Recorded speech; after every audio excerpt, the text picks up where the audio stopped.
many people talked this afternoon about good versus evil, and I definitely believe that's what this case was about. Darrell Brooks is the epitome of evil. I really think Sue Opper hits the nail on the head when she calls Darrell Brooks the epitome of evil. How's it going, everyone? You're watching Everything Else Channel on YouTube, everythingelsechannel.com. If at any point in time you like this video, please smash that like button. Please subscribe to the channel. It really helps us out. Ring the bell for notifications so you won't miss a single video. And above all else, guys, leave a comment because that way I know what you're thinking. So you know what? Sue Opper really hit the nail on the head because she said that this whole trial was really, when you boil it all down, when you get to the real basic core, was a fight between good and evil. And she called Darrell Brooks Jr. the epitome of evil. And you could tell, even though he was wearing the face mask, which he often did to mask, no pun intended, that demeanor, that he was besides himself. And later in the clip, he asks the judge if he can be excused because he wants to go to the other courtroom. The other courtroom was a weird kind of thing because on the one hand, it was Judge Dorro's way of removing him from the main court, but it also served a second purpose, which was a place for Darrell to run. He used it to run away from Sue. He used it to run away from situations where he couldn't process how to act, what to say, how to come back. When Sue calls him the epitome of evil, what could he possibly say to rebut that? Really nothing. Later in the clip, he's combative, obviously. He's on the defensive. But that's after he unsuccessfully asks Judge Dorro to let him go to the other courtroom. So the other courtroom is a punishment, but it's also a retreat, a place where he can go to get away from whatever it is that upsets him, puts him on the defensive, makes him feel that he's substantially at a disadvantage. Sue Opper is able to do that time in and time again, and that's why he hates her. You know? The other two prosecutors, he has varying degrees of contempt for. Judge Dorro, varying degrees of contempt. The bailiffs, court workers, some witnesses, some audience members, varying degrees of contempt. But for Sue Opper, it's personal almost. Like he just really doesn't like her. Every time he's tried to get some common ground, he fails. Every time he tries to intimidate her, he fails. Every time he tries to outsmart her, he fails. There was never a moment in time where she was at a disadvantage to him. It was always him being at a disadvantage to her. Now, some people have said, when I say, wouldn't it have been interesting if Sue Opper had been the judge? Some people say that Sue Opper lacks the temperament to be the judge. I don't know that I agree with. Do you agree with that? I mean, do you think that Sue, I mean, to me, you know, there's Judge Dorro supporters on here and they are, you know, something else. Like, for example, I give Judge Dorro a 97%.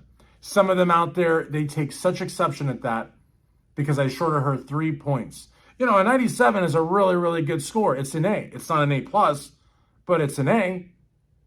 It's not a B+ or a B- or a C+ or a D- or an F. It's an A. They get upset about that.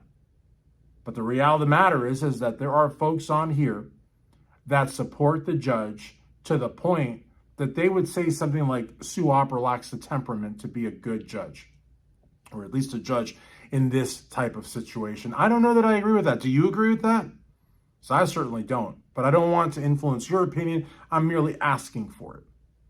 But I will say that it's interesting that she could take a 15-day trial and sum it down to one sentence, and not even a long sentence. This is a battle between good and evil. Maybe that's one sentence. But you could easily add a comma and say, and Darrell Brooks Jr. is the epitome of evil. But if you want to be a stickler, okay, 2 sentences. 2 very short sentences. This is a battle between good and evil. Darrell Brooks Jr. is the epitome of evil. That sums it up quite nicely. And you could tell, even with a face mask on, you could tell that made his blood boil. That pressed his proverbial buttons. And if you listen more to the clip, the very first thing he asked the judge is if he can go to the other courtroom. His very, very first instinct is flight. He wants to get out of there. He wants to run. And when he can't, then he becomes combative, and then he strikes back at her. But it's interesting. It's interesting. His first reaction is to run. Now, how many women has Darrell Brooks Jr. run from in his life? He didn't run from Dawn. He didn't run from Erica. Don't think he ran from Dr. Mary Edwards, Bible preacher, mental health awareness guru, and hostage negotiator. I don't think he ever ran from her. I don't think he ever ran from the roommate, although it sounds like him and the roommate had a very, very nice platonic friendship relationship. My nose really itched. That wasn't done for thematic effect or anything. But I don't think he's ever run from any woman. Now, maybe Erica's friend. I mean, she looked like, she could play for the Dolphins, She looked like a pretty strong girl. She probably beat up Darrell Brooks Jr. But I don't think he ran from her either.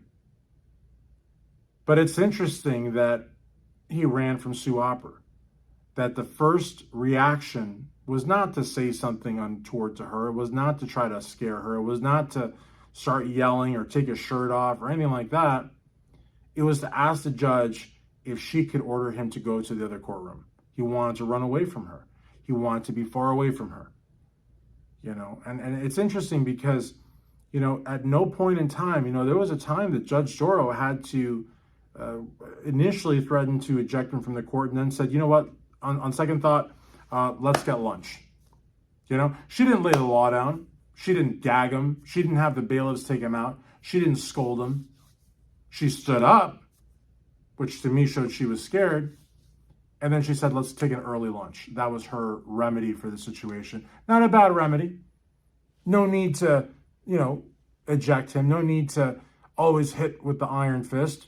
I'm all for that. I'm all for, just, de-escalating, if you will. That's a great example of de-escalation. Of course, the Doro fans are going to have me for it. They're going to say that I'm trying to, talk badly about the judge. And I'm not. It's a de-escalation. Again, it's the 97 all over again. Phoebe says that I'm all about the 97, that it hurts me to take those 3 points away. And it doesn't. I'm just trying to make the case that I can criticize. It's constructive, but it's warranted because, he was never able to do that with Sue Opper, ever. Not once. In fact, when she said that one time, defendant, she says it was because of her hearing.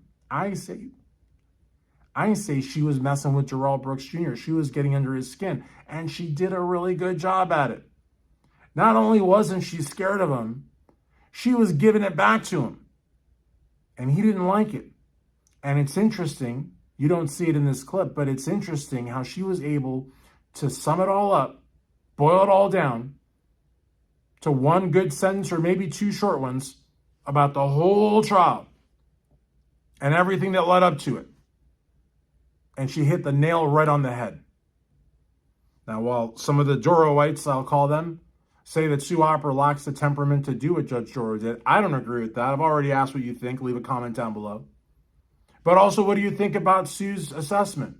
About this being a battle between good and evil, and Darrell Brooks Jr. is the epitome of evil. I invite you to leave a comment down below. Tell me what you think about that. And as always, thank you for watching Everything Else Channel on YouTube, everythingelsechannel.com. Please, guys, smash that like button, subscribe, ring that bell for notifications, and leave comments down below. Whether you're typing on your phone or whether you're typing on your computer or on your phone, leave a comment. It's nap time.